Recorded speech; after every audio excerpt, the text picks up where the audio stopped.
Alors Sacre Bleu Productions existe depuis environ 13 ans.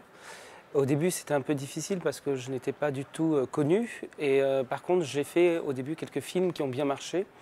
Et l'avantage avec le CNC, c'est qu'il y a plusieurs types d'aides différentes. Donc même si nos projets n'étaient pas reconnus au niveau du script encore, le fait qu'ils aient été sélectionnés dans plusieurs festivals étrangers, français, qu'ils aient eu des prix, qu'ils aient été achetés par des télévisions, nous a permis de bénéficier d'une aide particulière pour le court-métrage qui s'appelle l'aide au programme. Et donc grâce à cette aide, on a pu faire des films un peu plus ambitieux progressivement. Et donc, en faisant des films plus ambitieux, trouver des talents de scénaristes également, et donc bénéficier d'autres aides et donc gravir progressivement les échelons. Ce qui m'intéresse dans le court-métrage, en fait, c'est pas spécifiquement en fait, le court-métrage. C'est-à-dire que pour moi, j'ai un respect du temps précis adapté à une œuvre. J'ai commencé par du court-métrage simplement parce que je ne connaissais personne dans le long métrage et qu'on m'a présenté des projets courts au début. Donc c'est un peu comme ça que j'ai commencé par le court métrage. Après, je n'ai pas cherché délibérément à passer au long métrage. Donc je suis resté assez longtemps en fait dans le monde du court métrage. Et par hasard, au bout d'un moment, grâce au succès que j'ai pu avoir en animation, j'ai développé des relations avec des personnes qui, notamment certaines, qui m'ont présenté un projet de long métrage d'animation qui était en devenir.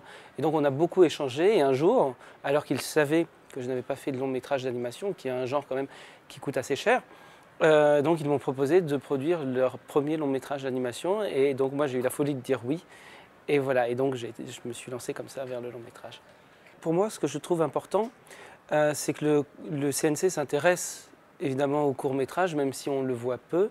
Moi, je le vois beaucoup parce que je connais les réseaux pour les voir. Donc, évidemment, je vois beaucoup de courts-métrages. Par contre, ce qui est bien, c'est que, en fait, à la direction générale du CNC, il y a un intérêt de ce format grâce à la nuit la plus courte, grâce à des opérations comme ça, et donc des échanges.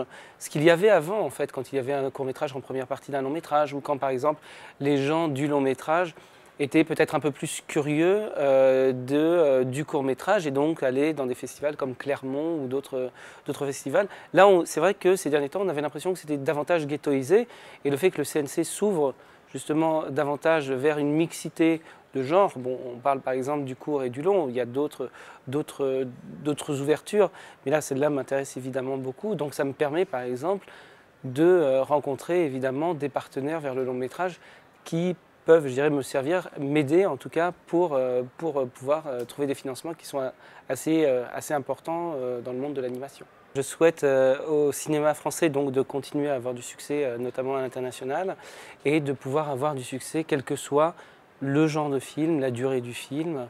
Voilà, donc longue vie au cinéma et au CNC.